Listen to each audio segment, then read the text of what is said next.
لو أنزلنا هذا القرآن على جبل لرأيته خاشعا متصدعا من خشية الله وتلك الأمثال نضربها للناس لعلهم يتفكرون. الحمد لله والصلاة والسلام على رسول الله وعلى آله وصحبه ومن والاه. السلام عليكم ورحمة الله. برزان خوشحال لوانيت سلو حبلوان كاين تفسير القرآن بيروز بهم وخزمتان بمبسط رزامندي خواهي قول وهوادان مئوي آزي السودي اللي بقرن. أعوذ بالله من الشيطان الرجيم. بسم الله الرحمن الرحيم. فأزلهما الشيطان عنها فأخرجهما مما كانا فيه وقلنا اهبطوا بعضكم لبعض عدو ولكم في الأرض مستقر ومتاع إلى حين. بەڵێ خۆشەویستان، دیارە وەکو لەوانەی ڕابردوو باسمان کرد کە خوای گەورە سوبحانەهو وتەعالا لە دوای ئەوەی کەوا فەرمان بە ئادەم دەکا عەلەیهی سڵات وەسەلام لەگەڵ خێزانەکەی بچنە بەهەشت، لەو کاتەی پێیان دەفەرمی ئەوەی کەوا لە بەهەشت هەیە لە بۆتان هەیە لە هەر کاتێک و لە هەر شوێنێک بیخۆن تەنها نزیکی ئەو دارە مەکەونەوە، لەو حاڵەتەی دەبنە کەسانێک و دێنە ڕیز کەسانێکەوە زوڵم نەفس خۆتان دەکەن. وهروها وەکو لە ئاەتی تر لە سوڕەتی تاها بە تایبەتی خوای گەورە سوبحانەهو وتەعالا باز دەکا کە خوای گەورە وەسیەتیشی دەکا کاتێکەوە دەستەوێن دەرێ کە پێی دەفەرمی خوای گەورە سوبحانەهو وتەعالا بە ئادەمی فەرموو کە ئەوەی کە ئیبلیس دوژمنین گۆیە ئاگادار بن بە هیچ شێوەیەک پێی هەڵمەخەڵەتێن إن هذا عدو لك ولزوجك فلا يخرجنكما من الجنة فتشقى. خوای گەورە سوبحانەهو وتەعالا وەسیەتی بابمان ئادەمی کرد عەلەیهی سڵات وەسەلام کەوا ئیبلیس دوژمنین گۆیە ئاگادار بن شتێکی واتان لەگەڵ نەکا هەڵتان خەڵەتێنی ئیتر لە نەتیجەدا لە بەهەشت وە دەرتانێ و لەو حاڵەتەیدا فتەشقا تووشی شەقاء دەبی، تووشی ماندیبوون و شەکەتی دەبی، لەبەر ئەوەی لە بەهەشتدا كاتكوا لنا وبهجدابا إن لك ألا تجوع فيها ولا تعرى وأنك لا تظمأ فيها ولا تضحى. هذا سورة طه كواتا أو هنديك لبهجدابا نبرسي دبن نتيني دبن نا تيشتي روج آزارتان ددا بهيج شويك بلام آقادار بن الشيطان هلطان نخلتيني إتر لنتيجة دا ببتما أوي كوا لبهجد دركرين فتشقى إتر لو حالتي توشي شقاء وماندبون دي أو زلير دا كاتكوا دفرمي لسرتاء إن هذا عدو لك ولزوجك فلا يخرجنكما لبهشت هردكتان ودرنني بلام لنتيجة فتشقى أنت يا آدم. كواتا دفرمي أجل لبهشت دركران بخوتو بها وسركات لنتيجة أتوتوشي الشقاء دبي يا آدم، أتوتوشي شكتي وهلتشي هلاكت دي لبرتي لبروي بيا ومسؤول لوي كوا همو وسائل كان جيان لبوها وسركي جێبەجێ بکا و دابینی بکاتن.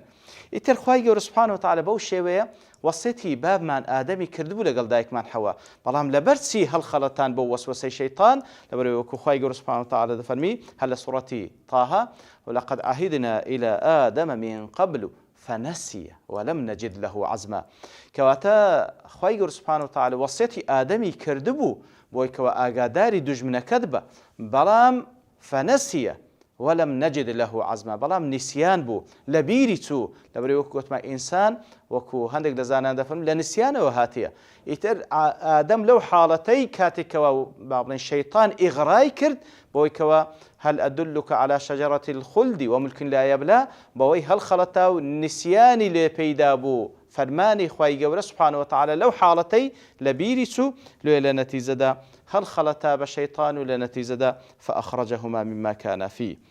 وقلنا اهبطوا بعضكم لبعض عدو.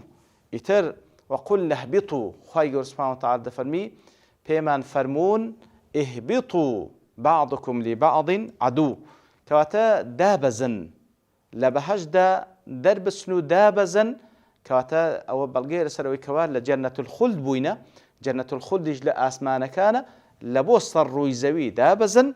أو ذا بعضكم لبعض عدو هندكتان لبو هندكتان دبنا دوجمن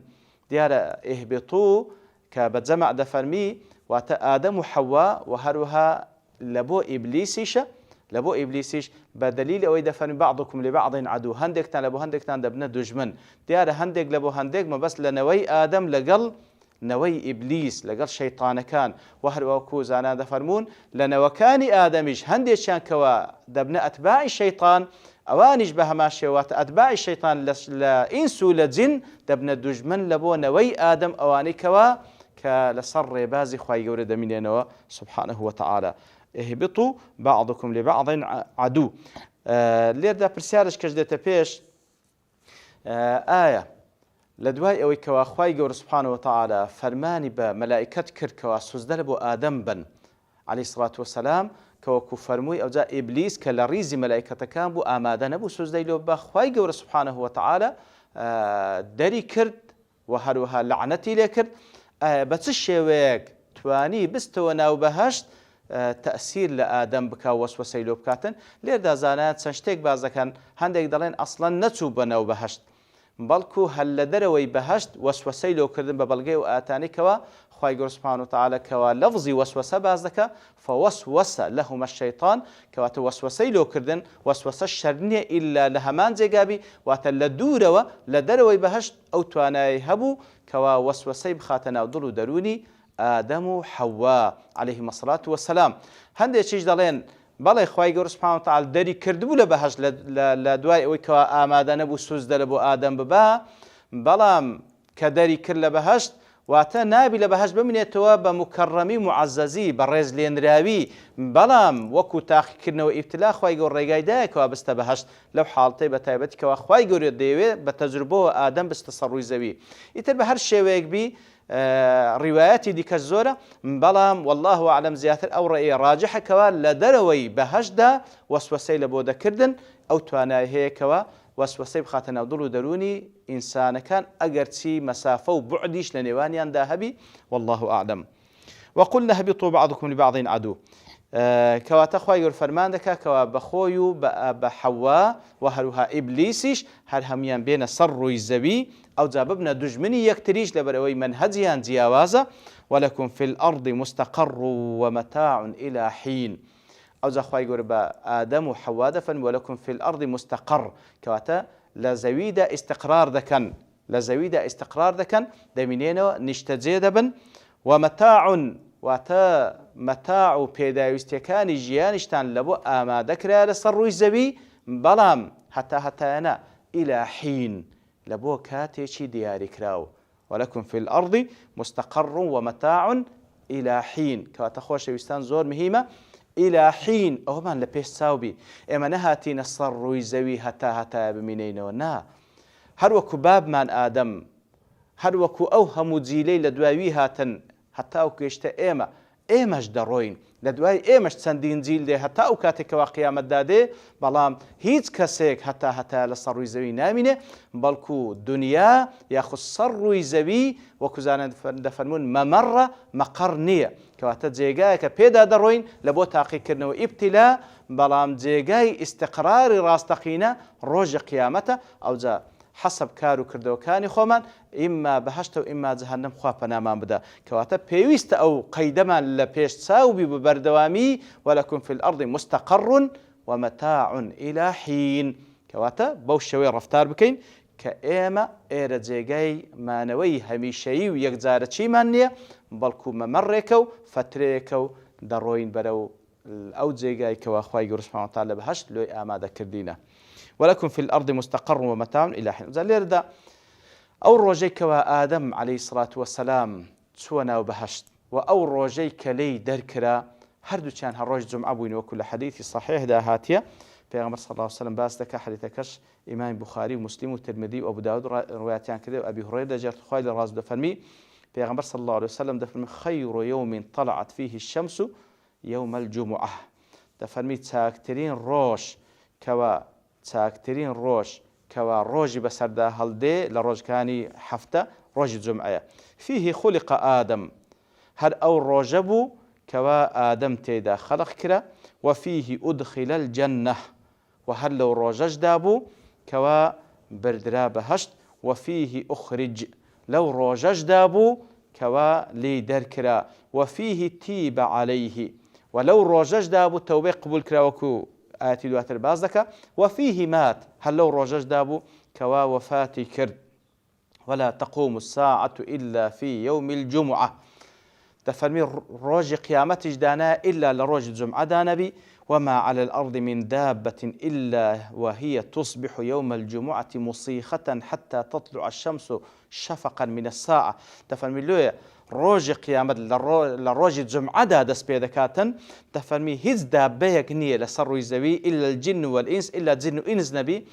هەموو حیوانات و گیانلەبەرێک لەسەر ڕووی زەوی ڕۆژی جمعان سبەینەی ڕۆژی جمعان هەستی خۆی ڕاگرتیە لە ترسی ئەوەی نەبادا نەفخی سوور بکرێ و ڕۆژی قیامەت دەست پێ بکاتن هەتاوەکو ڕۆژ هەڵدێتن کاتێکەوە ڕۆژ هەڵدێتن لە ڕۆژی جمعەی سبەینەکەی لە ڕۆژ هەڵاتی ڕۆژ هەڵدێ ئەوجا تەمین دەبی ئەو ڕۆژە هەونیە ئەوجا تەمین دەبی ئەو ڕۆژە ئەگەنا هەموو ڕۆژانی جمعە تەنها ئینس و جین نەبیتن هەمووی هەستی خۆی ڕاگرتێ نەبادا نەفخی سوور بکرێتن ئەو ڕۆژە بیتن کەوە ڕۆژی قیامەتی لێ دەست پێ دەکاتن کەواتە ڕۆژی جمعە ئەو هەموو خصوصیەتەی هەیە ئیتر لێردا هەندێک لە بابنی فەوائیدی ترکەوە لێردا باس کرا دەربارەی دەرچوونی بابمان ئادەم عەلەیهی سڵات وەسەلام لەگەڵ دایکمان حەوا لە بەهەشت ئەبوو بەکری کوڕی عەرەبی لە تحفەت الأحوەدی دەڵێتن دەفەرمی خروج آدم من الجنة هو سبب وجود الذرية دەرچوونی دایک و بابمان ئادەم و حەوا لە بەهەشت ئەوە بوو کە هاتنە سەر ڕووی زەوی ئەوە بوو بۆ سەبەب کەوا زوڕیەتیان لێ بەپاشکەوی ووجود الرسل والأنبياء والصالحين والأولياء ئیتر لە نەتیجەدا لەو زوڕیەتە و لەو نەسلە زۆرەی کەوا لە پشتی ئادەم هات عەلەیهی سڵات وەسەلام چەندین پێغەمبەران و پیا و صالحان و ئەولیایان لێ بەپاشکەت ولم يخرج منها طردا كما كان خروج إبليس دەفەرمی دایک و بابمان ئادەم بە دەرکران دەرنەکران هەر وەکو ئیبلیس بە لەعنەتەوە دەرکرا وإنما كان خروجه مسافرا لقضاء أوطار بەڵکو دەرچوونیان لە بەهەشت بەخۆی و بە خێزانەکەی بە هاوسەرەکەی وەکو مسافرێک دەرچوون لەبۆی چەند کارێکیان لە پێشەوە ئەنجامی بدەن ثم يعود إليها پاشان دەگەڕێتەوە بەخۆی و بە ئەوانەی کەوا لەنەوەی ئادەم عەلەیهی سڵات وەسەلام صالحن دەگەڕێنەوە ئەو بەهەشتەی کەوا تێیدا وەکو با بڵێن لە نەتیجە و اختیبارە لێی هاتن لە بۆ سەر ڕووی زەوی کە وەکو گوتمان لە سەرەتادا خوای گەورە ئادەمی خەڵق کرد بوو ئینی جاعیل فی الأرض خەلیفە لە بۆ سەر ڕووی زەوی بەڵام بەو تەجروبەیەوە خوای گەورە هینایانی لە بۆ سەر ڕووی زەوی و هەروە فەخری ڕازی لەو ئاتەدا دەفەرمی ئاگادار بە ئەو ئاتانە هەڕەشەکی گەورەی تێدایە لە بۆنەوەی ئادەم بۆی ئاگادار بن کە خوای گەورە سوبحانەه وتەعالە لە نەتیجەی گوناهێک و سەرپێچیەک کاتێکەوە دایک و بابمان ئادەم سەرپێچیەکی خوای گەورەیان کرد لە نەتیجەدا خوای گەورە بڕیاریدا بێنە سەر ڕووی زەوی لە بەهەشت نەمینێن هەتاوەکو ئەو کاتێکەوە دەگەڕێن و لە ڕۆژی قیامەتێ کەواتە ئاگاداری گوناه و تاوان بین کەواتە گوناه و تاوان هەندە شتێکی بەسیط نییە ئەو هاوەکو زۆر جاندەیە بە ئاوی دەست نوێژ دەڕوان نەخێر کەواتە شتێکی زۆر گەورەیە شتێکی زۆر گەورەیە وەکو خوای گەورە لە سوورەتی ئەنیساش دەفەرمێ لەیسە بئەمانیکم ولا ئەمانی ئەهل الكتاب من يعمل سوءا يجز به ولا أجد له من دون الله وليا ولا نصير کەواتە بە هیوا ئاواتی نگۆ بە هیوا ئاواتی ئەهلی کتاب نییە هەر کەسێک خراپەیەک بکاتن ئیلا سزای دەدرێتەوە مەگەر عەفو و ڕەحمەتی خوای گەورە نەبی سوبحانەه وتەعالە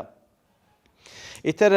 لە دوای ئەوە کاتێکەوە خوای گەورە سوبحانەه وتەعالە باسی ئەوەی لۆکردنکەوە لە نەتیجەی ئەو اختیبار و تەجروبەیە و لە نەتیجەی طبعاً وەسوەسەی شەیطان وا بوو لەدارەکە نزیک بوونەوە خوای گەورەش بڕیاریدا بێنە سەر ڕووی زەوی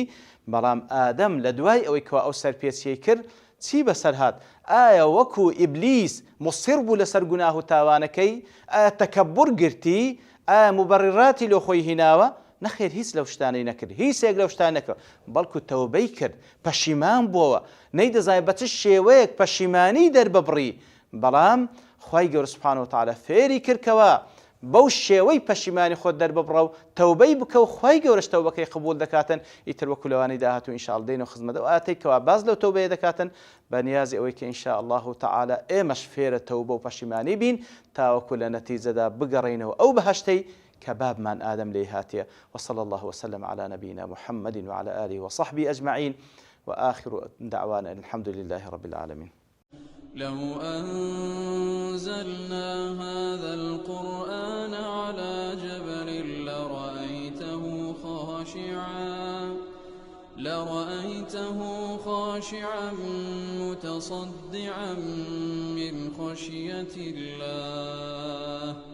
وتلك الأمثال نضربها للناس لعلهم يتفكرون